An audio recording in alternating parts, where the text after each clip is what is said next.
वेदाहमेतं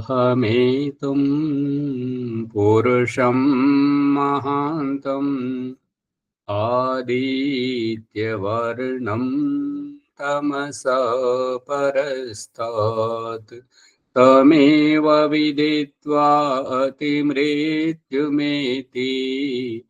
नान्यः पन्था विद्यते यनाय नान्यः पन्था विद्यते यनाय।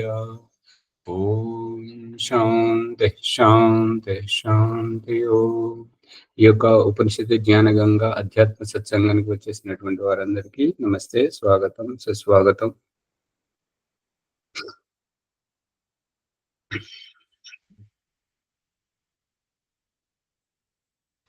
బృహదారణ్యక ఉపనిషత్తు 4వ అధ్యాయము 3వ బ్రాహ్మణం 32వ ప్రకరణాన్ని చూడండి.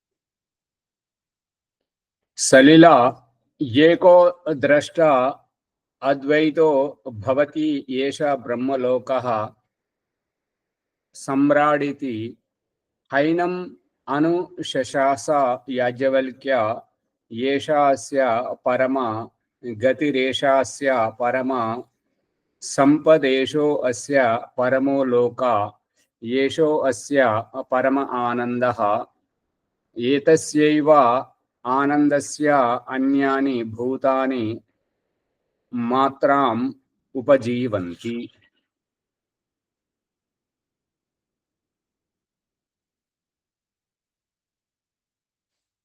ఇప్పుడు ఇక్కడ చెప్తున్నటువంటిది ఏంటంటే, జనక మహారాజుకు యాజ్ఞవల్కుడు చెప్తున్నటువంటిది ఏంటంటే, సలిలం అని అంటే సలిలము అప్పుడప్పుడే తోడుకుంటున్న పెరుగు, అప్పుడప్పుడే మంచుగా మారుతున్న నీళ్లు. అంటే మంచుగా మారలేదు, నీళ్ళగా లేవు. పెరుగు కాలేదు, పాలు కాదు. పాల స్థితి నుంచి పెరుగు స్థితికి వెళుతున్నాయి, కానీ పెరుగు కాలేదు. అంటే చిక్కబడుతున్నటువంటి స్థితి. అటువంటి స్థితిలో స్వచ్ఛముగా నిర్లేపముగా సముద్రము వంటి ఏకరసము అని అంటే తన్మయత్వ భావం, ఇంకా వేరే ఆలోచన కానీ ఇంకొక ఉద్దేశం కానీ ఏది, తన్మయ స్థితి. ద్రష్ట ప్రాక్షి ఎప్పుడైతే ద్రష్ట సాక్షి భూతంగా ఉండడం, పరిస్థితిని అవలోకన చేసుకోవడం, తద్వారా అద్వైత నాద్వైత అద్వైత, ఇంకా ద్వంద్వం, రెండవ దృష్టికోణం, రెండవ భావం అనేటువంటిది ఏదీ లేదు. అంత తన్మయత్వ భావమే ఉండడం. బ్రహ్మలోక సమ్రాట్, జనక మహారాజా, సమ్రాట్ ఆ యొక్క పరమేశ్వరుని యొక్క ఈ రాజ్యంలో అంతా తరళమయం అని అంటే ద్రవ రూప తరళమయం. ఏకో ద్రష్ట, ఒకే ఒక్క పరమాత్మ. అద్వైత అంటే ఇంకా దాంట్లో రెండవ దృష్టికోణం, రెండవ భావజాలం అనేటువంటిది ఏమీ లేదు, అంతా ఒకటే. అయినం అనుశశాస, ఈ రకంగా ఏనం ఈ యొక్క పరమాత్మను అనుశశాస, ఈ యొక్క శాసకుడై ఉండి ఈ యొక్క అండపిండ బ్రహ్మాండాలన్నింటినీ సధాధార పృథివీంద్యముతే మాం, సధాధార అతడు ధారణ చేసి ఈ పృథివీ సూర్యచంద్ర నక్షత్ర గోళాలన్నింటినీ తన నియంత్రణలో వ్యవస్థితము చేస్తున్నాడు. అని చెప్తున్నాడు. ఏష అస్య పరమ గతిరేష. ఈ యొక్క ఏ యొక్క గోళం, భూమిది తన గతి, సూర్యునిది తన గతి, చంద్రునిది తన గతి, మరియు ఈ యొక్క మంగళ బుధ శుక్ర గ్రహాలు ఏవైతే ఉన్నాయో దేని గతి దానిదే. ఏష అస్య పరమ గతి, ఏషాస్య పరమ సంపదేశో అస్య పరమో లోకః, ఏషో అస్య పరమ ఆనంద. ఈ అన్నింటినీ ఇప్పుడు ఎట్లా అంటున్నాడు అంటే, కోడి తన పిల్లలను పెట్టిన తర్వాత అవన్నీ తల్లితో పాటు తిరుగుతూ వేటి ఆకలి దప్పికలు అవి తీర్చుకుంటూ ఉంటే, ధాన్యాన్ని ఏరుకొని నీళ్లు తాగి తల్లి పక్కన ఉండి వాటి దినచర్యను అవి చేసుకుంటూ ఉంటే తల్లికి ఎంతైతే సంతోషంగా ఉంటుంటుందో, అదే రకంగా ఒక పక్షి కానీ, ఒక పశువు కానీ, ఒక మనుషులు కానీ, ఎవరైనాను కానీ ఆ విధంగా భగవంతుడు రచించినటువంటి ఈ సూర్యచంద్ర నక్షత్ర గోళాలు, ఈ 84 లక్షల జీవరాశుల ఈ ప్రాణి జన్మజాతులన్నీ వేటికవి వాటి వాటి గతి క్రమంలో, వాటి వాటి వ్యవహారంలో వేటికవే సక్రియమై ఉన్నప్పుడు వాటన్నింటిని చూసి ఇతడు ఆనందపడటం. సంస్కారవంతమైనటువంటి పిల్లలు ఎదిగి వారి బాధ్యతల్లో వారు సంలగ్నమైనప్పుడు తల్లిదండ్రి పరమానందంగా ఉంటారు. ఎందుకంటే ఎవరి కాళ్ళ మీద వారు నిలబడ్డారు, ఎవరి జీవితం వారు జీవిస్తున్నారు. తల్లిదండ్రుల మీద ఏమాత్రం ఆధారపడి లేరు.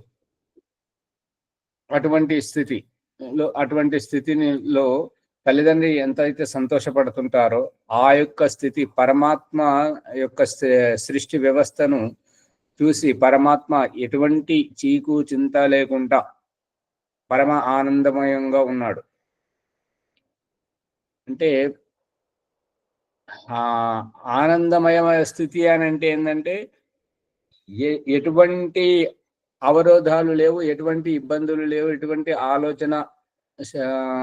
ఆలోచన చేసేటువంటి అవసరమే లేదు.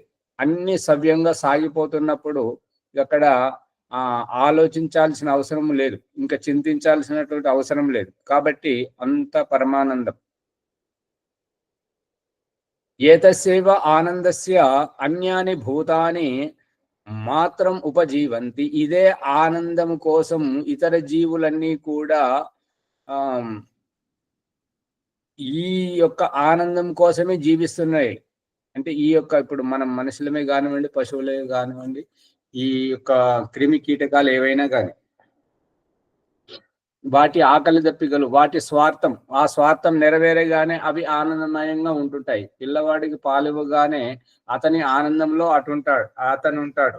ఇక తల్లి యొక్క అవసరం ఉండదు, తండ్రి యొక్క అవసరం ఉండదు. ఎప్పుడైతే ఏదైనా అసంపూర్తి అనిపిస్తుంటుందో అప్పుడే తల్లిదండ్రి గుర్తొస్తారు. అంతేనా? ఎప్పటికీ గుర్తొస్తారా? అంతే ఆచార్య. ఓమాచార్య ఎప్పటికి కూడా గుర్తు రావచ్చు. కష్టాలు వచ్చినప్పుడే గుర్తొస్తారు. అమ్మగారు, అమ్మగారు కొత్త రహస్యం చెప్తున్నారు, వినండి. అమ్మగారు ఇప్పుడు ఈ తరగతిలో కూర్చుని ఓంప్రకాష్ అభిప్రాయాన్ని వింటున్నారు కదా. అవునాచార్య. శ్రీనివాస్ గారు గుర్తొచ్చారా? అమ్మగారు శ్రీనివాస్ గారు గుర్తొచ్చారా? అమ్మగారు గుర్తొచ్చారా? మీ ఇంట్లో ఏ డబ్బులో ఏ వస్తువు ఉందో గుర్తుందా? గుర్తుంటది అంటారు. ఇయ్యాల మాట్లాడతారు. అవేవి గుర్తుండవు. అన్నింటి మీద ధ్యాస ఉండదు. ఏదైతే మనం వింటున్నామో చూస్తున్నామో దాని అమ్మగారు ఉన్నప్పుడే గుర్తొస్తారు. అదంతా పక్కన పెట్టండి. తల ఉన్నట్టుగా ఎప్పుడు తెలుస్తుంది? తలనొప్పి వచ్చినప్పుడు. అది మనకు పొట్ట ఉన్నప్పుడు ఉన్నట్లుగా ఎప్పుడు తెలుస్తుంది అంటే పొట్ట నొప్పి వచ్చినప్పుడు, కడుపు నొస్తున్నప్పుడు. అంటే ఆచార్యజీ ఇప్పుడు అమ్మ నన్ను అవసరం ఉన్నప్పుడు గుర్తుకొస్తుంది, అది స్వార్థం అన్నట్టు అనిపిస్తుంది ఆచార్య. ఎప్పుడు గుర్తుంచుకుంటుంది? అమ్మగారు మీ మనవాడు వచ్చి మిమ్మల్ని ఇబ్బంది పెట్టలేనట్టుగా అనిపిస్తుంది. ఇప్పుడు వాళ్ళు పెద్దవాళ్ళు అయిపోయారు కదా. ఇప్పుడు మీ కూతురుని అడగండి, పిల్లలు పాలు తాగిన తర్వాత మనల్ని గుర్తుపెట్టుకుంటారా అంటే నిద్రస్తే పడుకుంటారు, లేదంటే ఆడుకుంటారు. మనతో ఎందుకుంటారు? మనం పట్టుకుంటే ఏడుస్తారు, నన్ను వదిలిపెట్టు అని చెప్పేసి. అర్థం కావట్లేదా అమ్మగారు? అర్థమైంది ఆచార్యజీ, కరెక్ట్ అర్థమైంది. అంతే. మళ్ళీ వారికి ఆకలేసిన ఇంకేదైనా వారికి ఆడుకునే దాంట్లో వారికి మనసు సంలగ్నం కాకపోతే ఇంకేదైనా దృష్టి పడితే అప్పుడు అమ్మ దగ్గరికి వస్తారు, నాన్న దగ్గరికి వస్తారు, ఆ వస్తువు కోసం ఏడుస్తుంటారు. అది అవునాచార్య. సాయో మనుష్యానాం రాద్ధః సమృద్ధో భవతి అన్యేషాం అధిపతిః సర్వైర్ మానుష్యకైః భోగైః సంపన్నతమః స మనుష్యానాం పరమ ఆనందో అథ ఏ శతం మనుష్యానాం ఆనందాః స ఏకః పితॄణాం జితలోకానాం ఆనందః అథ ఏ శతం పితॄణాం జితలోకానాం ఆనందః స ఏకో గంధర్వలోక ఆనందః అథ ఏ శతం గంధర్వలోక ఆనందాః స ఏకః కర్మదేవానాం ఆనందో ఏ కర్మణ దేవత్వం అభిసంపద్యంతే అథ ఏ శతం కర్మదేవానాం ఆనందాః స ఏకః ఆజాన దేవానాం ఆనందో యశ్చ శ్రోత్రియో అవ్రిజినో అకామ హతో అథ ఏ శతం అజాన దేవానాం ఆనందః స ఏకః ప్రజాపతిర్లోక ఆనందో యశ్చ శ్రోత్రియో అవ్రిజినో అకామ హతో అథ ఏ శతం ప్రజాపతిర్లోక ఆనందః స ఏకో బ్రహ్మలోకః ఆనందో యశ్చ శ్రోత్రియో అవ్రిజినో అకామహతో అథైష ఏవ పరమ ఆనంద ఏషా బ్రహ్మలోకః సమ్రాడితి హోవాచ యాజ్ఞవల్క్య. సో అహం భగవతే సహస్రం దదామ్యే అథ ఊర్ధ్వం విమోక్షాయ ఏవ బ్రూహి అత్ర హ యాజ్ఞవల్క్యో భీభయాం చకార మేధావి రాజా సర్వేభ్యో మా అంతేభ్య ఉదర ఔత్సీదితి. ఇక్కడ ఏమంటున్నాడంటే సా యో పరమ ఆనంద, ఆ పరమ ఆనందము సా యో మనుష్యానాం రాద్ధ, ఈ యొక్క మనుషుల యొక్క రాగం ఏమిటనంటే సమృద్ధ. అది ఆ రాగం ఎలా పెరుగుతుంది అనంటే చెప్తున్నాడు ఏంటంటే అన్యేషాం అధిపతి, ఇంకొకరు ఎవరో వారి రాగంను పూరించాలి.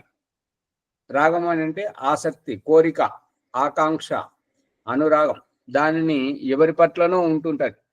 ఆ దానిని పూరించేవారు ఎవరైతే ఉంటుంటారో తద్వారా ఈ యొక్క మనుషుల యొక్క ఆనందం అనేటువంటిది పెరుగుతుంటది. తనకు తాను పూరించుకోలేడు, తనకు తాను పొందలేడు. గర్భం నుంచి వచ్చినటువంటి శిశువుకు పాలు లేకపోతే పరిస్థితి ఏంటి? సంరక్షణ చేసేవారు లేకపోతే ఏంటి? బలైపోతాడు, చనిపోతాడు. అదే సంరక్షణ చేసేవారు ఉంటే కొద్ది రోజులు బతుకుతాడు. అదే పాలిచ్చి ఆలన పాలన అన్ని చూసుకుంటే అతడు ఆయువు ఉన్నంత కాలం బ్రతుకుతాడు. ఆ రూపకంగా చెప్తున్నది ఏంటంటే ఇవి పూరించేవారు ఒకరు కావాలి. ఆలన పాలన చేసేవారు, పరిచర్యలు చేసేవారు, పాలిచ్చేవారు, వారికి స్నానం చేసేవారు, పడుకోబెట్టేవారు ఒకరు కావాలి. కావాలా వద్దా? కావాలి ఆచార్య. లేకపోతే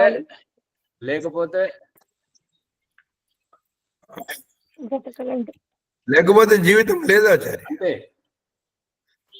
ఆచార్య ఆ ఒక్కరెవరు? పరమాత్మనా? ఇప్పుడు దేహంతో చూసుకుంటేనేమో తల్లిదండ్రి అభిభావకులు ఎవరైనా కావచ్చు. ఇక బ్రహ్మాండం దృష్టిలో చూసుకుంటే ఈ వర్షం ఎక్కడికి వెళ్ళి పడుతుంది, ఈ సూర్యుడు ఎక్కడికి వెళ్ళి ప్రకాశిస్తున్నాడు, ఈ ఎండ ఏమిటి, ఈ యొక్క గాలి ఏమిటి, ఈ చెట్లు మొలవడం ఏంటి, చెట్లకు పండ్లు కాయడం ఏంటి, పంటలు పండడం ఏంటి, మనం తీసుకొని తినడం ఏంటి, ఈ నదులు ఎక్కడికి వెళ్ళి పారుతున్నాయి, ఇవన్నీ ఆలోచిస్తే దాని వెనుక పరమాత్మ.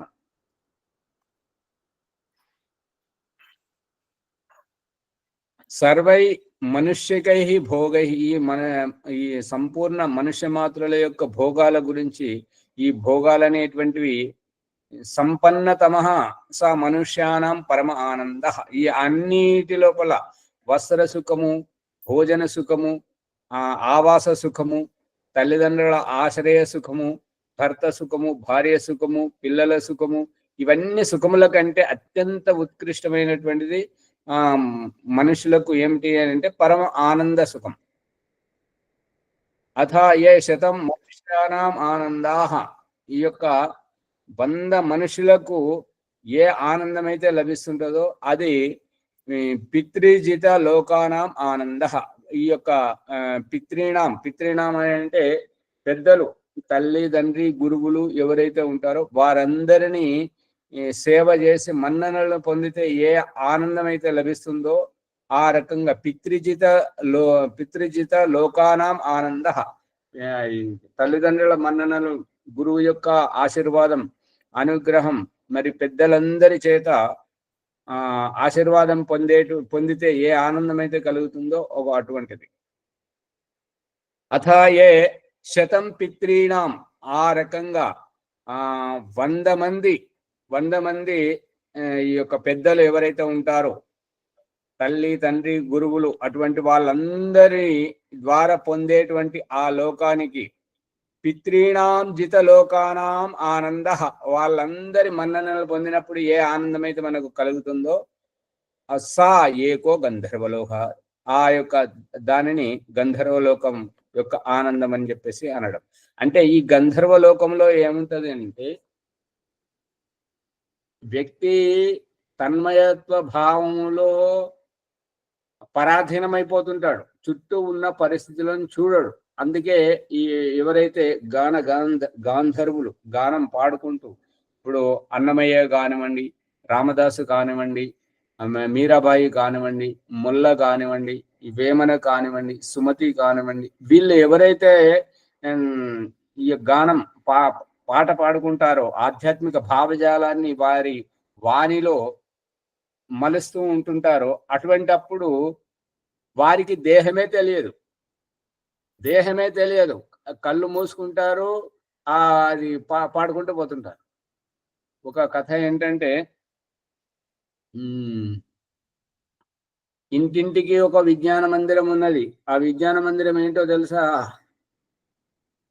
విజ్ఞాన మందిరం ఏంటంటే మరుగుదొడ్డి ఎట్లా విజ్ఞాన మందిరం అవుతుంటది అని అంటే, ఎప్పుడైతే పొట్ట శుద్ధి అవుతుంటుందో అప్పుడు మంచి ఆలోచనలు వస్తుంటాయి.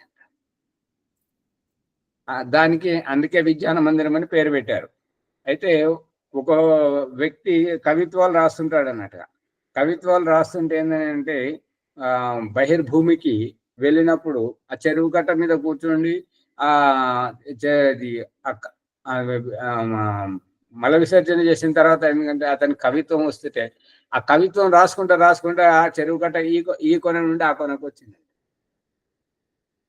అంటే ఆ కవిత్వం రాయడంలో అంత తల్లీనం అయిపోయాడు, అతనికి ధ్యాసే లేదు. వేరే వాళ్ళు వచ్చి ఏమైనా ఇక్కడ కూర్చున్నావు అని అంటే నేను కవిత్వం రాస్తున్నాను. కవిత్వం రాసేది ఇది పరిస్థితి కాదు కదా అంటే అప్పుడు ఆయన తెలుసుకున్నాడు అన్నట్టు.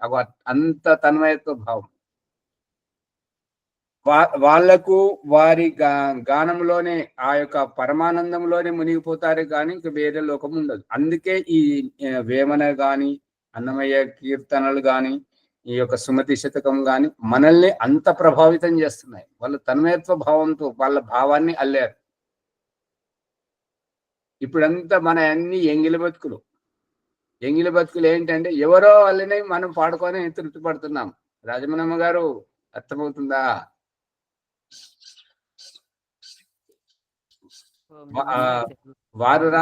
వీరు రాసిన ఆ పుస్తకంలోంచి ఈ పుస్తకంలోంచి చూసి పాడడం అంటే ఎంగిలి బతుకులే కదా. దేవుడా ఏమి ఆ, అందుకే అవునాచార్య స్వయంగా రాస్తుంది మన మన భావాన్ని ఆ రకంగా అల్లాలి. మన భావాన్ని మనం చెప్పగలిగిన రోజు మన జీవితం సార్థకం. అప్పటి వరకు ఎంగిలి బతిలే మనమన్నీ.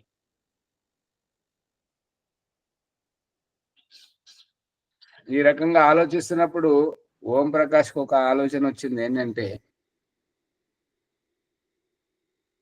ఎన్నెన్నో జన్మలు తిరిగి ఈ జన్మకు ఒక మురికిని, ఒక మలినాన్ని, ఒక కర్మఫలాన్ని తీసుకొని వచ్చినటువంటి వాడు. అంటే మలిన వస్త్రాలను చాకలి రేవుకు తీసుకెళ్ళి, మలిన వస్త్రాలను రేవుకు చాకలి తీసుకెళ్ళి ఉతికిన వస్త్రాలను, శుద్ధమైన వస్త్రాలను తీసుకొచ్చినట్టుగా ఈ జీవాత్మ తన కర్మఫలాన్ని తీసుకొని వచ్చి ఈ యొక్క మానవ జన్మలో దాన్ని శుద్ధి చేసుకొని జీవన్ముక్తికి వెళ్తుంది.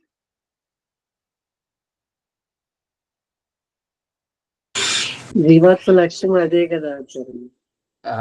ఇది అయితే ఆలోచన వచ్చింది. దాన్ని గేమ్గా మలిచాను. మరి అది సరి అయినటువంటి భావంలోకి రాలేదు. అది మీ ముందుకు వస్తుంది ఇప్పుడు చూడండి. ఓ మాజాది వినిపించండి. అది మీరు చెప్పింది, మీరు చెప్పినటువంటిది అదేదో వినిపించండి ఒక లైను. ఏంటంటే మర్చిపోయాను చాలా రోజులు. అంతరార్థం అయితే సరిగా ఉన్నది. అదే అంతరార్థం అదే. ఇప్పుడు ప్రసంగానుసారం గుర్తొచ్చింది కాబట్టి చెప్పడం జరిగింది. అది రాసి పెట్టాను దాన్ని. ఈ 100 మంది పితృ లోకాలను, 100 మంది తల్లిదండ్రులు, పెద్దలు, గొప్ప వాళ్ళు ఎవరైతే ఉన్నారో వాళ్ళ మనసును గెలుచుకుంటే ఏ ఆనందం అయితే కలుగుతుందో దాన్ని గంధర్వలోకం, ఆ ఆనందం అంటుంటారు. అటువంటి 100 గంధర్వలోకాలను గంధర్వలోకాలను జయిస్తే ఏ ఆనందం అయితే కలుగుతుందో ఆ కర్మ దేవానాం ఆనంద. ఆ యొక్క కర్మ ఏ రకంగా ఉంటుందంటే దేవత్వం సంపద్యంతే. అప్పుడు దేవత్వం వస్తుంటదంట. అంటే మనం మాట్లాడుకున్నటువంటిది ఇప్పుడు మాటలతో ఉన్నాం, అభిప్రాయాన్ని చెప్పుకుంటున్నాం కాబట్టి ఇప్పుడు మనం మనుషులుగానే ఉన్నాం. అందుకే ఋగ్వేదంలో పరమాత్ముడు చెప్తుంటాడు ఏంటంటే 4వ మండలము 21వ సూక్తం ప్రథమ మంత్రంలో అహం మనురభవం సూర్యస్య కక్షాయాం ఋషిరశ్మి విప్రః. నేను మనువుగా ఉండి, మననశీలుడిగా ఉండి సూర్యుని యొక్క పరిధిలో ఉన్నాను. ఋషి వలె, విప్ర బ్రాహ్మణుని వలె నేను ఆ రకంగా అంటే విప్ర బ్రాహ్మణుడు అని అంటే బ్రాహ్మణ శరీరధారి అని కాదు, త్యాగభావం, ఏ దాని పట్ల ఆసక్తి లేనటువంటి భావాన్ని విప్రుడు అని అంటారు. ఆ విప్ర బ్రాహ్మణుని అభిప్రాయం వల్ల నేను అక్కడ ఉన్నాను అని చెప్పేసి అంటుంటాడు. ఇక మనందరికి సందేశం ఏమి ఇస్తున్నాడు అని అంటే మళ్ళీ 9వ కాండంలోకి వెళ్ళిన తర్వాత, 9వ మండలంలోకి వెళ్ళిన తర్వాత మనుర్భవ జనయ దైవ్యం జనం. మనుర్భవ, నువ్వు కూడా మననశీలుడు. నేను మనురహం, అహం అస్మి మనురభవం, నేను మనువుగా ఉన్నాను, నువ్వు కూడా మనుర్భవ జనయ దైవ్యం జనం, నీలో నుండి దివ్య మానవత్వాన్ని జన్మింపజేయు. దీనికి సామాన్యంగా అర్థం చెప్తుంటారు ఏంటంటే అందరిని మనుషులని చేయండి అని చెప్తుంటారు. కానీ భగవంతుడు చెప్తున్నటువంటిది ఏంటంటే నీలో దివ్య మానవత్వానికి జన్మింపజేయు, దివ్య గుణాలు రావాలి. అదే అందుకే ఆ రహస్యాన్ని ఇక్కడ చెప్తున్నాడు. ఏమనంటే శతం గంధర్వలోక ఆనంద అంటే శతం గంధర్వలోకము ఏంటంటే ఈ యొక్క తన అభిప్రాయాన్ని ఈ యొక్క పాటలు అల్లడము, పద్యాలు చెప్పడం యొక్క ఉద్దేశం ఏంటంటే నొప్పించక తానవ్వక తప్పించకు తిరుగువాడు ధన్యుడు సుమతి. ఎంతో విస్తారంగా చెప్పేటువంటి దాన్ని సంక్షిప్తమైనటువంటిది, అందరికీ ఇంపుగా అనిపించేటువంటిది, మన మనస్సును దోచేటువంటిది, హృదయానందం కలిగించేటువంటి ఆ రకంగా చెప్పడం ఈ పద్యము భాష. అందుకని ఈ రకంగా ఆ పద్యాలు అల్లేటప్పుడు ఆ ఛందస్సులో దాన్ని ఇమిడించేటప్పుడు వీరు తన్మయత్వ భావంలో ఉంటుంటారు. అటువంటి గాన గంధర్వులు ఎవరైతే ఈ యొక్క పాటలు పాడేటువంటి వారికి ఏ ఆనందంతో అయితే వారు పాడుతుంటారో, తద్వారా శ్రోతలకు ఏ ఆనందం అయితే కల్పిస్తుంటారో, అటువంటి 100 గంధర్వ లోకాలను జయించినటువంటి అటువంటి ఆనందాన్ని పొందడంను ఇక్కడ చెప్తున్నాడు అనమాట. దేవత్వం, అప్పుడు దేవత్వం మనకు వస్తుంటది అని అంటే, మనకు ఇప్పుడు మనం ఎంగిలి బతుకులు బతుకుతున్నప్పుడు మనం దేవతలం అవుతామా? కాలేం కదా. వారి మీద ఆధారపడి ఉన్నప్పుడు, ఒకరు రాసిన పాటలు పాడేటప్పుడు మన భావాన్ని మనం చెప్పగలగాలి. అందుకే భగవంతుడు మనకు నోరిచ్చాడు, మనకు మాట్లాడే సామర్థ్యం ఇచ్చాడు, మనకు బుద్ధినిచ్చాడు, మనం ఆలోచించి చింతన చేసేటువంటి సామర్థ్యం ఇచ్చాడు. కాబట్టి మన భావాన్ని మనం అల్లాలి. మన జీవితం సార్థకం కావాలి. మన జీవితం సార్థకమైనప్పుడు మనం తరించిపోగలుగుతుంటాం. ఎప్పటి వరకైతే ఇంకొకరి భావాలు చూసుకుంటూ చెప్పడం, చూసుకుంటూ చదవడం వస్తుంటుందో, అప్పటి వరకు మనకింకా మనం నిద్ర నుంచి మేల్కోలేదని చెప్పవచ్చు. మేల్కున్న వారే భావాలని చెప్పగలుగుతారు. చెప్పండి అమ్మా. గంధర్వం అంటే దైవత్వం ఆచార్య. గంధర్వ లోకము, గంధర్వము. గంధర్వం అంటే ఇప్పుడు గాన గంధర్వులు, గానం చేసేవారు ఎవరు అంటే గంధర్వులు. ఇప్పుడు యజుర్వేదం యొక్క ఉపవేదం, అది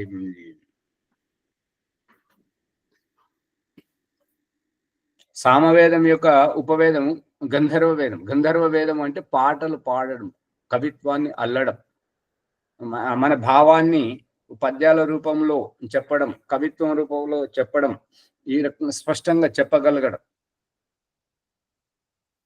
ఇప్పుడు వీరు బాలరాజు గారు మొన్న ఎన్నోసార్లు పాడారు.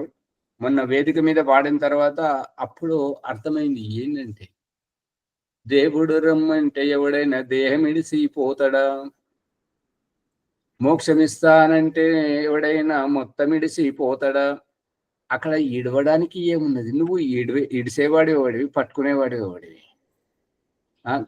దేహం నీదెక్కడిది? దేహం నీకు ఎవరిచ్చారు? నువ్వు ఎలా, నీ వరకు ఎలా వచ్చింది? నువ్వు ఆ దేహంలో ఎలా ఉన్నావు? అంతా అతని కృపనే కదా. బాలరాజు గారు వింటున్నారా? ఓ మాచారి, దాంట్లో కూడా రహస్యం ఉన్నది. వాటిలో కూడా రహస్యం ఉన్నది. గాన రూపం లోపల జనసామాన్యంలో, ఊర్లలో, పల్లెటూరులో ఉండే వరకు ఆధ్యాత్మికం అడుగు వేయడానికి అవకాశం ఉన్నది. అర్థం చేస్తేనేమో అంతా ఈశ్వరుడే అని తెలుస్తుంది. కానీ మీరు పాట ఈ 2 చరణాల లోపల కూడా యథార్థం ఉన్నది. సామాన్యానికి అర్థమవుతుంది. అది మంచిదే. ఇప్పుడు ఈ పాట ద్వారా కవి దేవుడిని దేవుడిగా కాకుండా ఒక సామాన్య మానవుడిగా, నువ్వు నేను అనేటట్టుగా ఆ స్థాయికి తీసుకొచ్చి, దేవుడు రమ్మంటే ఎవడైనా దేహమిడిసి పోతాడా, మోక్షమిస్తానంటే ఎవడైనా మొత్తమిడిసి పోతాడా, తాగి పండిన దేవుడిని తలుపు తట్టి లేపండి, దేవుడా నువ్వు దరికి నింటే దెబ్బలెన్నో పడుతుండే. అది ఇక్కడ ఏంటంటే, దేవుడి స్థానంలో కాదు, ఒక మనిషి స్థానంలో మన వలె ఒక సామాన్య మానవునిగా పరిగణించి అక్కడ అభిప్రాయం చెప్పడం జరిగింది. అదే భౌతికంగా తన దగ్గరే ఊహించుకొని. ఇప్పుడు దేహం మనకు ఈ జన్మనిచ్చింది అతడే. ఈ జన్మని ఇవ్వడానికి తల్లిదండ్రులను పురమాయించింది. తల్లిదండ్రుల దగ్గర మన ఆహారం, తల్లి దగ్గర పాలను, తండ్రి దగ్గర అతని శ్రమను మనల్ని ఉపభోగించడానికి వాళ్ళ కడుపును పుట్టించింది. అంతా అతడే. అదే ఆచారి, ఈశ్వరీయ జ్ఞానము శూన్యం ఉన్నటువంటి వాళ్ళు ఆ విధంగా పాటలు అల్లుతారు. అంటే వారు పాడే విధానం కొత్త వాళ్ళకైతే చాలా కనువిప్పు కల్పిస్తుంటది. మొన్న వేదిక మీద వాడిన తర్వాత అవే పదాలు వస్తున్నాయి. ఓ దీని వెనక ఏమర్థం ఉంది, ఇట్లున్నది ఇదంతా ఒట్టిదే, దీంట్లో ఏమీ లేదు అనేది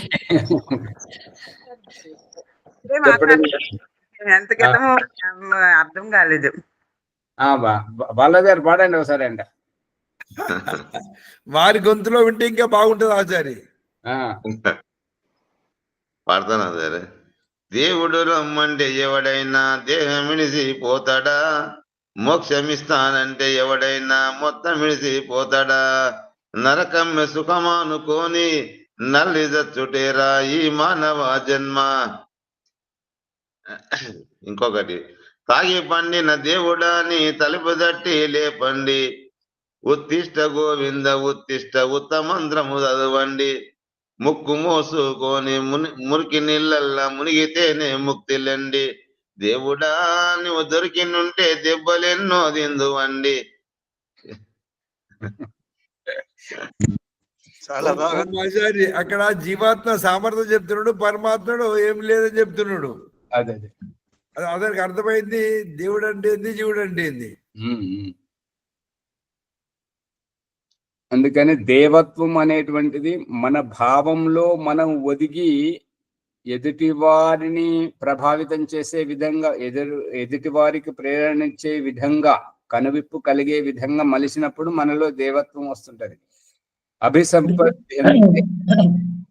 అందుకే ఆచార్య రోజు మాకు ఆత్మ పరమాత్మ గురించి మా భావంలో చెప్పాలని మేము మాకు నేర్పుతున్నారు. ఇక అది బాగుందని తెలుసు, నా ప్రయత్నం నేను చేస్తున్నాను. అందుకే ఎందుకని అయితే కాదు, అది మనకు ముందే తెలుసుంటే ఆ రకంగా చేయడం నటన అవుతుంటది. నటనలో వ్యక్తిత్వము వంచబడుతుంటది. ఏ శతం కర్మ దేవానాం, ఇక ఇటువంటి 100 కర్మలు దేవానాం ఆనంద, ఆ దేవానం దేవో వై విద్వాంస, విద్వాంసులకు ఏ ఆనందం అయితే కలుగుతుంటుందో సా ఏకః ప్రజాపతి లోక, అది ప్రజాపతి లోకం. ప్రజాపతి లోకము అని అంటే ఈ తండ్రి, భార్య, పిల్లలు అందరూ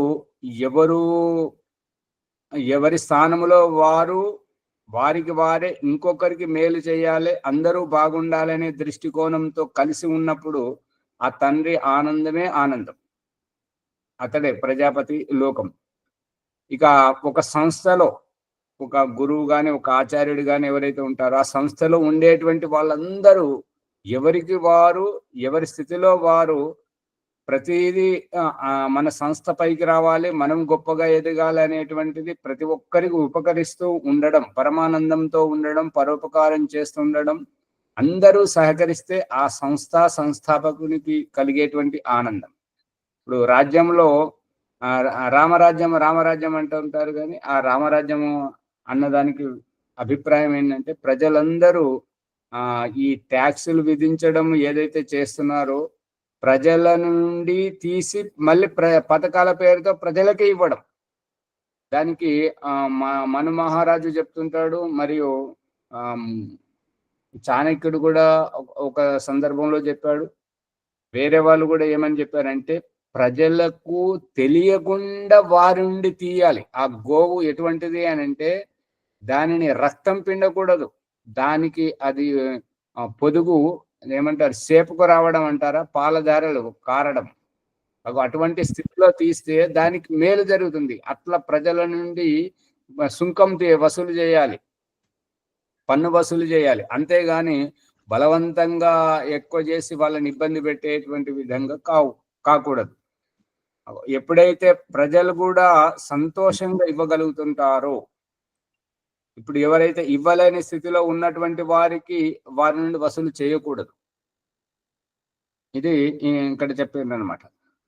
అందు గురించి ఈ కర్మ, ఈ విద్వాంసులు ఎవరైతే ఈ యొక్క ప్రజాపతి లోకానికి ప్రజాపతి లోకం సంస్థ యొక్క సంస్థాపకుడు ఏ ఆనందాన్ని అయితే పొందుతుంటాడో, రాజు ఎప్పుడైతే సుభిక్షంగా, ప్రజలందరూ సుభిక్షంగా ఉన్నప్పుడు రాజు ఆనందంగా ఉంటాడు. ఆ రూపకంగా ఎప్పుడైతే ఈ సుభిక్షం, అందరూ సుభిక్షంగా ఉండడం చూస్తుంటే, ఈ రేవంత్ రెడ్డి గారు చేపిస్తున్నటువంటిది ఈ కులగణన సర్వేలో 75 ప్రశ్నల యొక్క ఉద్దేశం ఏంటంటే, ఈ నాటకం ఆడుతున్నటువంటి అంతరంగం అంతా బయట పెట్టాలని, బయట పెట్టిన తర్వాత ఎవరైతే అర్హులు ఉన్నారో అర్హులకే అన్ని పథకాలు వర్తించాలనేటువంటిది ఈ కులగణన సర్వే. నాకైతే అంతవరకు అర్థమైంది. ఇంకేమైనా ఉందా దానిలో లోపల? ఎన్నెన్నో ఆస్తులు పెట్టుకొని ఏమీ లేదన్నట్టుగా తెల్ల రేషన్ కార్డు తోటి అన్ని దోచుకుంటున్నారు కదా. అందుకని అటువంటి వారి ఆటలు తెల్ల రేషన్ కార్డు పెట్టుకుంటున్నారు, మళ్ళీ మేము జమీలు ఈ కులగణన వలన ఎక్కడెక్కడ మోసం జరుగుతున్నదని బయటపడుతుంది. అదే 75 ప్రశ్నలలో అడుగుతున్నాడు కదా, ఎప్పుడైనా ప్రజాప్రతినిధిగా ఎన్నికలలో నిలబడ్డారా, ఏ పార్టీలో నిలబడ్డారు, ఇప్పుడున్నారా, లేదా గతంలో ఏ పార్టీలో ఉండేవారు, అవన్నీ ఎక్కడెక్కడ ఆస్తులు ఉన్నాయి అవన్నీ అడుగుతున్నారు అన్నాను. దాని యొక్క రహస్యం అంటే అసలైనటువంటి అర్హులకే పథకాలు అందాలి అనేటువంటిది అభిప్రాయం.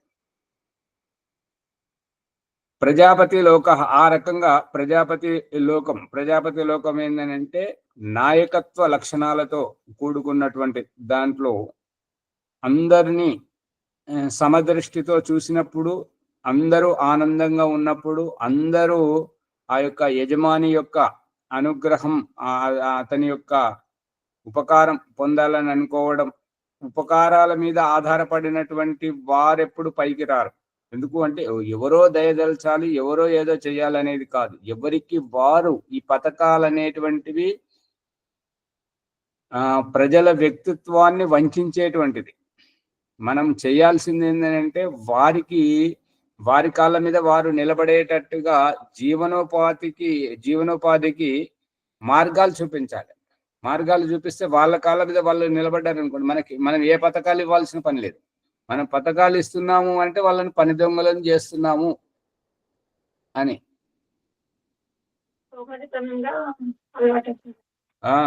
సోమరులు చేస్తున్నాము అంతే. దీంతో ఇంకా వెనకబడిపోతుందే తప్ప మన పురోగతి దీనివల్ల ఏమి ఉపయోగం ఉండదు.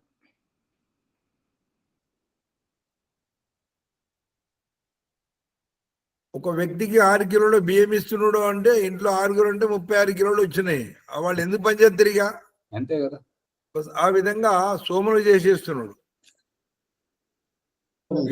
విజ్ఞానాన్ని పెంచేటువంటి పథకాలు వస్తలేవు, అజ్ఞానాన్ని పెంచే పథకాలు వస్తున్నాయి. మీకు అర్థమైతే లేదు. యథా రాజా తథా ప్రజ. రాజు ఇంతకంటే ఎక్కువ ఎక్కడో చేస్తున్నాడు. ఆ రాజు వీళ్ళ దృష్టిలో పడకూడదు అంటే వీళ్ళ కళ్ళు కప్పాలంటే ఇంకో మార్గం లేదు కదా.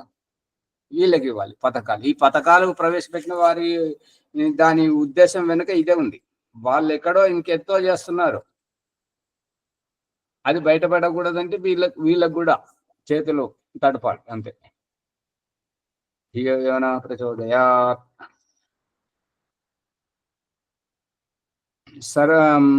కర్మ దేవానాం ఆనందో ఏ కర్మణ దేవత్వం వైసంపద్యంతే అథ ఏ శతం కర్మదేవానాం ఆనందాః సా ఏక ఆజాన దేవానాం ఆనందః. ఈ రకంగా కర్మ చేస్తూ ఆనందమయంగా ఉన్నటువంటి వారికి ఎక్కడైతే పరితృప్తిగా ఉండడం జరుగుతుందో, ఇప్పుడు పిల్లలు కూడా తల్లిదండ్రులకు బహుమానాలు ఇవ్వగలగాలి. పిల్లలకే తల్లిదండ్రులు ఇవ్వడం కాదు. పిల్లలకు తల్లిదండ్రులు ఎప్పుడు ఇస్తారు అంటే అసమర్థ స్థితిలో. పిల్లలు కూడా వాళ్ళ కాళ్ళ మీద వాళ్ళు నిలబడి పరిపూర్ణ జీవితాన్ని జీవిస్తున్నప్పుడు తల్లిదండ్రులకు ఏదైనా బహుమానాలు, బట్టలు, వస్త్రాలు, భోజనం, వసతి కల్పించినప్పుడు వాళ్ళ తల్లిదండ్రులు వాళ్ళ హృదయమంతా ద్రవించిపోయి గద్గద స్వరంతో పిల్లలను ఆశీర్వదిస్తుంటారు. తద్వారా ఆ ఆశీర్వాదంతో వీళ్ళ ఆయుష్ పెరుగుతుంటది. అంతేగాని నువ్వు సచ్చేదాకా నీ దగ్గర ఆస్తి ఎంత ఉన్నది, నువ్వు పంచిస్తావా లేదా అని ఈ రకంగా వాళ్ళని పట్టి పీడించుకోవడం అనేటువంటిది మహా అజ్ఞానం.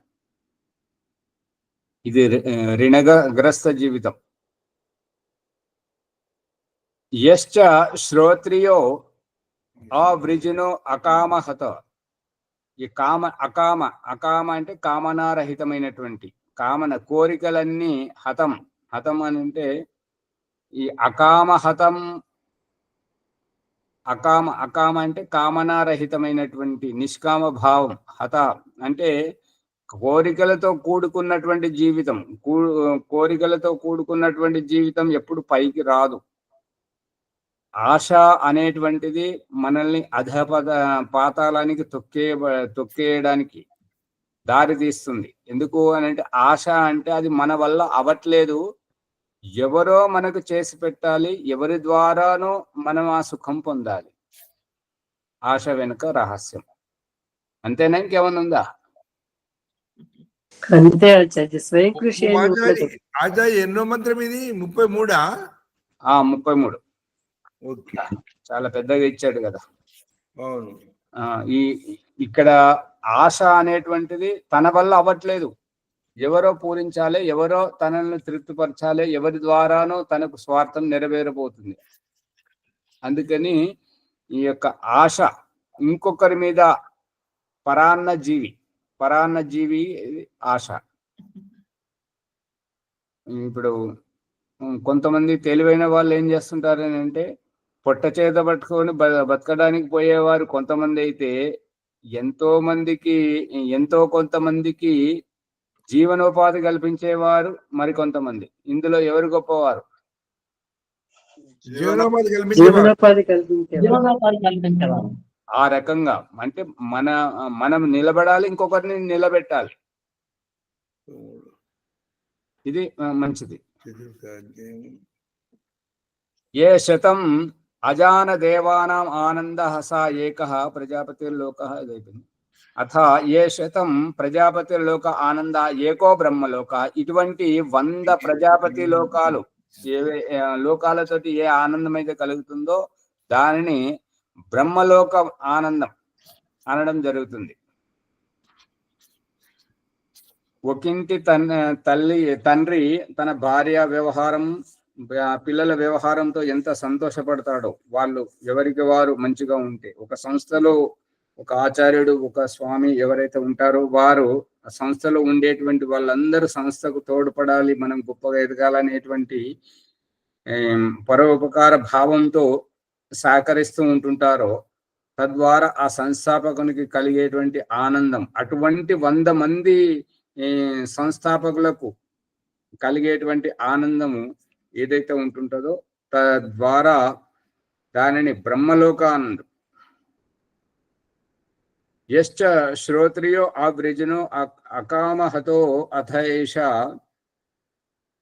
ఏవ పరమ ఆనంద.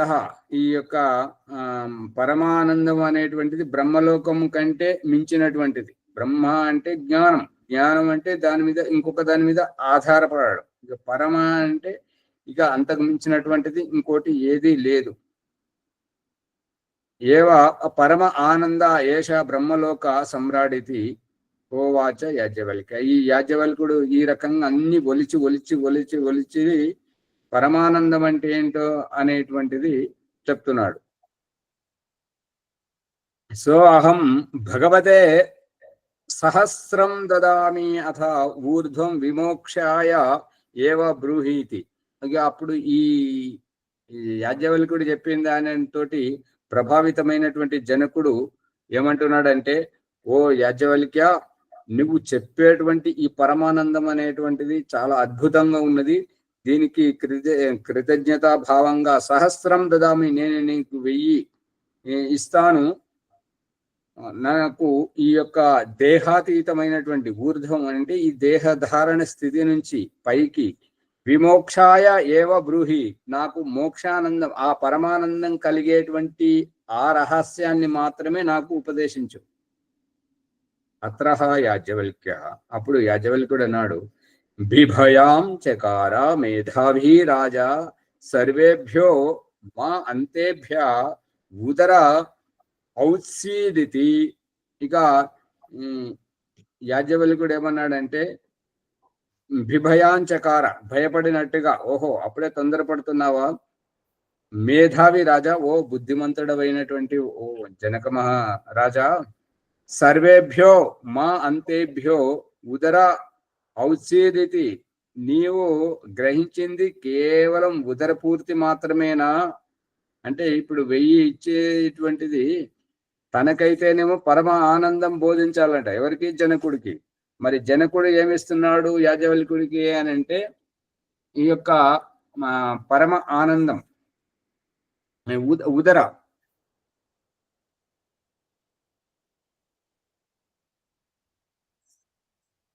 ఉదర ఔత్సీది, ఉదర ఉత్సాహం అంటే ఉదరం అంటే పొట్ట పోసుకోవడం గురించి, ఉదర పూర్తి గురించి ఏనా మీరు ఇంతవరకు గ్రహించింది అని అంటున్నాడు. ఈ రకంగా 13 అయిపోయింది. సమయం కూడా చాలా అతీతమైపోయింది కాబట్టి ఈ ప్రసంగాన్ని ఆపేస్తున్నాను. ఓ మాచారి, దీనిలో శతమని నేను చెప్తున్నాడు.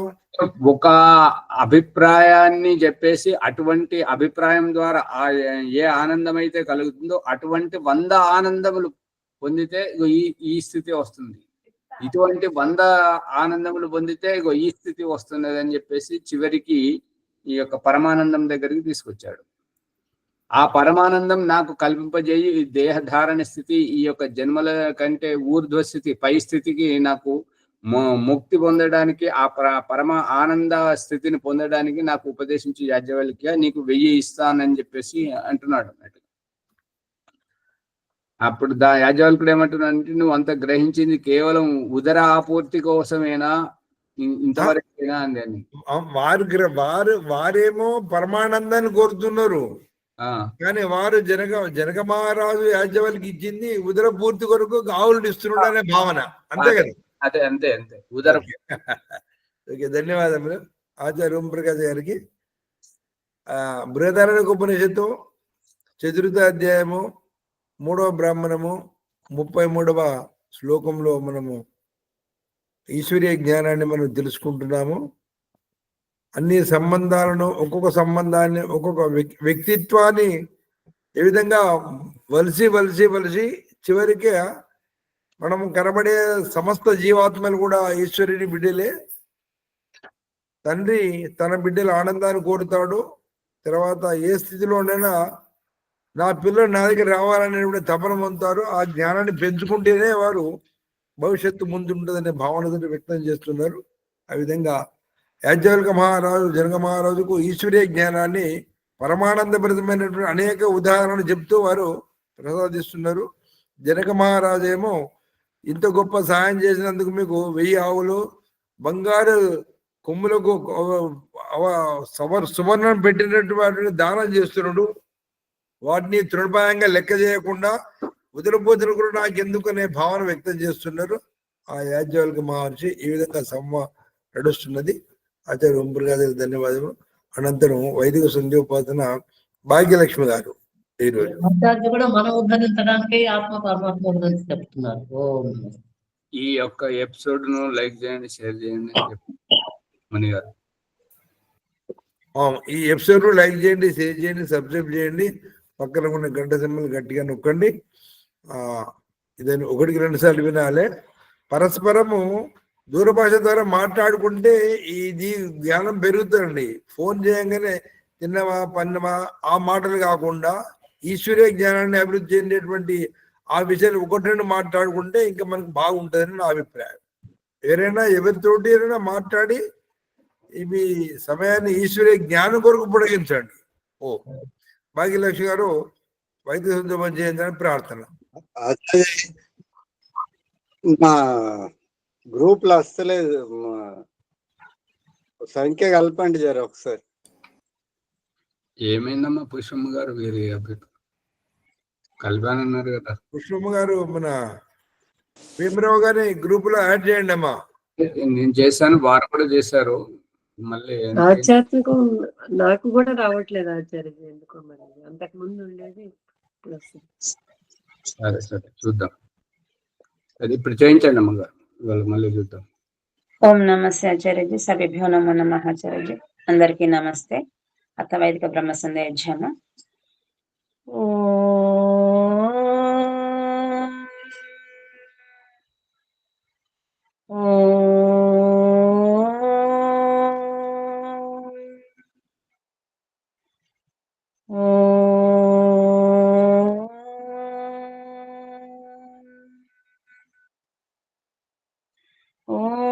అమృతోపస్తరణమసి స్వాహా. ఓం అమృతాపిదానమసి స్వాహా. ఓం సత్యం యశః శ్రీర్మై శ్రీః శ్రయతాం స్వాహా. ఓం షణ్ణో దేవీరభిష్టయా ఆపో భవంతు పీతయే షణ్యోరభిస్రవంతు నః. ఓం వాక్ వాక్. ఓం ప్రాణః ప్రాణః. ఓం చక్షుః చక్షుః. ఓం శ్రోత్రం శ్రోత్రం. ఓం నాభిః. ఓం హృదయం. ఓం కంఠః. ఓం శిరః. ఓం బాహుభ్యాం యశోబలం. ఓం కరతలకరపృష్ఠే. ఓం భూః పునాతు శిరసి. ఓం భువః పునాతు నేత్రయోః. ఓం స్వః పునాతు కంఠే. ఓం మహః పునాతు హృదయే. ఓం జనః పునాతు నాభ్యాం. ఓం తపః పునాతు పాదయోః. ఓం సత్యం పునాతు పునః శిరసి. ఓం ఖం బ్రహ్మ పునాతు సర్వత్ర. ఓం భూః. ఓం భువః. ఓం స్వః. ఓం మహః. ఓం జనః. ఓం తపః. ఓం సత్యం.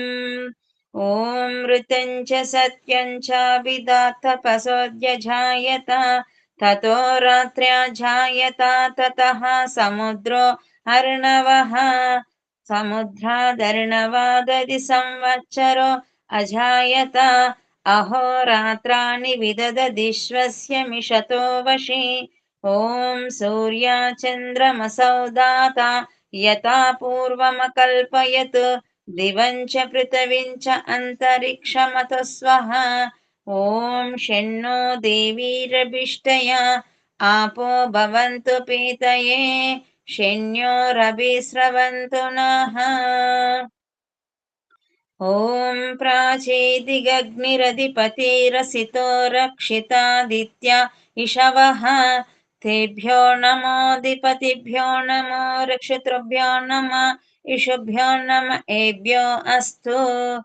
యోస్మాన్ వేష్టియం వయం దిష్మస్తం వోజం వేదద్మః. దక్షిణాధీంద్రోధిపతి స్థిరచ్చిరాజిరక్షిత పితర ఇషవః. తేభ్యో నమోధిపతిభ్యో నమో రక్షితృభ్యో నమః ఇషుభ్యో నమః ఏభ్యో అస్తు. యోస్మాన్ వేష్టియం వయం దిష్మస్తం వోజం వేదద్మః. ప్రతీచి దిగువర్ణోధిపతిః బృదాకురక్షితాన్నమిషవః. తేభ్యో నమోధిపతిభ్యో నమో రక్షితృభ్యో నమః ఇషుభ్యో నమః ఏభ్యో అస్తు. యోస్మాన్ వేష్టియం వయం దిష్మస్తం వోజం వేదద్మః. ఉదీచి దిక్సోమోధిపతి స్వజో రక్షిత శనిరిషవః. తేభ్యో నమోధిపతిభ్యో నమో రక్షితృభ్యో నమః ఇషుభ్యో నమః ఏభ్యో అస్తు. యోస్మాన్ వేష్టియం వయం దిష్మస్తం వోజం వేదద్మః. ధ్రువా దిగ్విష్ణురధిపతిః కల్మాషగ్రీవో రక్షిత వీరుదైషవః. తేభ్యో నమోధిపతిభ్యో నమో రక్షితృభ్యో నమః ఇషుభ్యో నమః ఏభ్యో అస్తు. యోస్మాన్ వేష్టియం వయం దిష్మస్తం వోజం వేదద్మః. उरुद्वा दिग्बृहस्पतिरधिपति श्वित्रो रक्षिता वर्षमिषवः तेभ्यो नमोऽधिपतिभ्यो नमो रक्षितृभ्यो नमः ईशुभ्यो नम एभ्यो अस्तु योऽस्मान् वेष्टियं वयं देश्मस्तं वोजम्बे दद्मः ॐ जातवेदसे सुनवामा सोममरातीयतो निदहाति वेदः सनः पर्षदति दुर्गाणि विश्वा न वेव सिन्धुं दुरितात्यग्निः चित्रं देवानामुदगादनीकं चक्ष्मुर्मित्रस्य वरुणस्याग्निः आप्राद्या वा पृथिवी अन्तरिक्षं सूर्य आत्मा जगतस्तु षच्च उदुत्यं जातवेदसं देवं वहन्ति केतवः दृश्ये विश्वाय सूर्यम् उद्वयं तमसस्परिस्वः पश्यन्त उत्तरं देवं देवत्रा सूर्यमगन्म ज्योतिरुत्तमम् तच्चक्षुर्देवहितं पुरस्ताचोक्रमुच्चरतो पश्येम शरदशतं जीवेम शरदशतं शृणुयाम शरदशतं अदीनस्याम शरदशतं भूयच्च शरदशतात् ॐ शन्नो देवीरभिष्टया आपो भवन्तु पीतये शन्योरभिस्रवन्तु नः ॐ भूर्भुवः स्वः तत्सवितुर्वरेण्यं भर्गो देवस्य धीमहि धियो यो नः प्रचोदयात् हे రక్షక సచ్చిదానంద స్వరూప జగతుత్పాదక దేవ నీ విజ్ఞాన స్వరూపను మేము నిత్యము ఉపాసింతుము మాకు సద్బుద్ధులు నెచ్చి సత్కర్మములు ఆచరించినట్లు అనుగ్రహింపుము స్వామి. హే పరమేశ్వర దయానిదే మీ కృప వల్ల జప ఉపాసనాది కర్మములు చేస్తున్న మేము ధర్మ అర్థ కామ మోక్షముల సిద్ధిని సత్వరంగా ప్రార్థించుకొందుము గాక. ఓం నమః శంభవాయ చ మయో భవాయ చ నమః శంకరాయ చ మయస్కరాయ చ నమః శివాయ చ శివతరాయ చ ఓం షణ్ణో దేవీరభిష్టయా आपो भवन्तु पीतये शन्योरभिस्रवन्तु नः ॐ शान्तिः शान्तिः शान्तिः इति वैदिक ब्रह्म संदेशम् आचार्य ओम नमस्ते आचार्य जी सर्वेभ्यो नमो नमः आचार्य जी శాంతి పాఠం చెప్పండి. అమ్మగారికి ధన్యవాదాలు. శాంతి పాఠం చెప్పండి. अथ शांति पाठः ओम देवः शांति अंतरिक्षं शांति पृथिवी शांति आपः शांति ओषधयः शांतिः वनस्पतयः शांतिः विश्वे देवाः शांति ब्रह्म शांतिः सर्वं शांतिः शांतिरेव शांतिः सामा शांतिरेधि ओम शांति शांति शांतिः ओम नमस्ते आचार्य सर्वेभ्यो नमो नमः. అందరు ఈ వీడియోని లైక్ చేసి షేర్ చేయండి, సబ్స్క్రైబ్ చేసుకోండి. ధన్యవాదాలు ఆచార్య. నమస్తే నమస్తే అందరికీ నమస్తే. నమస్తే.